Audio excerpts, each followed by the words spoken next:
والطور وكتاب مسطور في رق منشور والبيت المعمور والسقف المرفوع والبحر المسجور إن عذاب ربك لواقع ما له من دافع يوم تمور السماء مورا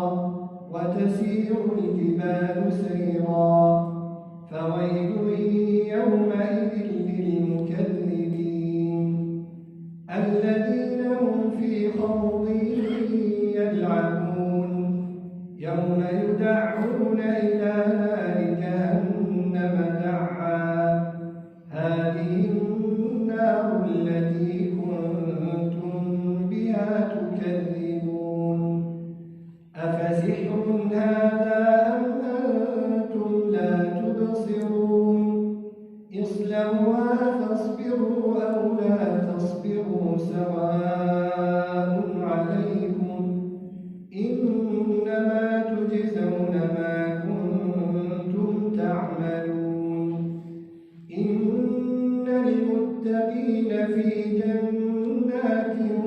ونعيم فاكهين بما آتاهم ربهم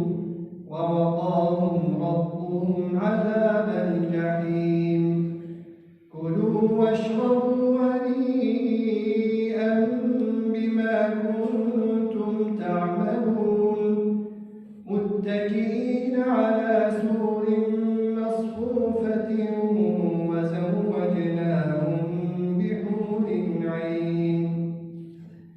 والذين آمنوا واتبعتهم ذريتهم بإيمان ألحقنا بهم ذرياتهم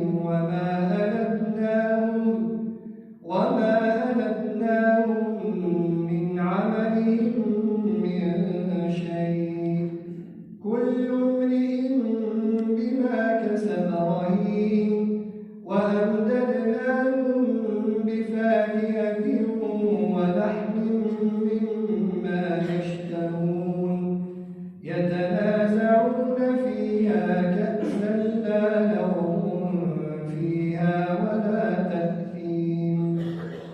ويطوف عليهم غلمان لهم كأنهم لؤلؤ مكنون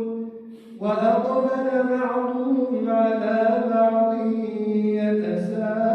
يتساءلون قالوا إنا كنا قبل في أهلنا مشفقين فمن الله علينا ووقانا عذاب السموم إنا كنا من قبل ندعوه أنه هو البر الرحيم فذكر فما أنت بنعمة ربك بكاهن ولا مجنون أم يقولون شاعر نتربص به ريب المنون قل تربصوا فإني معكم من المتربصين أم تأمرهم أحلامهم بهذا أم هم قوم طاغون أم يقولون تقوله بل لا يؤمنون فليأتوا بحديث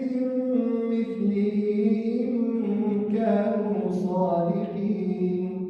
أم خلقوا من غير شيء أم هم الخالقون أم خلقوا السماوات والأرض بل لا يوقنون أم عندهم خزائن ربك أم هم المسيطرون أم لهم سلم يستمعون فيه فليأت مستمعون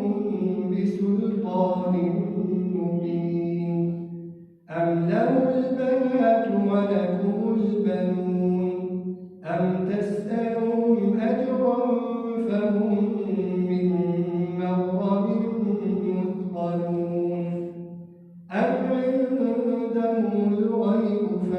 يكتبون أم يريدون كيدا فالذين كفروا هم المكيدون أم لهم إله غير الله سبحان الله عما يشركون وإن يروا كسفا من السماء ساقطا يقولوا سحاب مركوم فذرهم حتى يلاقوا يومهم الذي فيه يصعقون يوم لا يغني عنهم كيدهم شيئا ولا هم ينصرون وإن للذين ظلموا عذابا دون ذلك ولكن أكثرهم لا يعلمون واصبر لحكم ربك فإنك بأعيننا وسبح بحمد ربك حين تقوم ومن الليل فسبحه وإدبار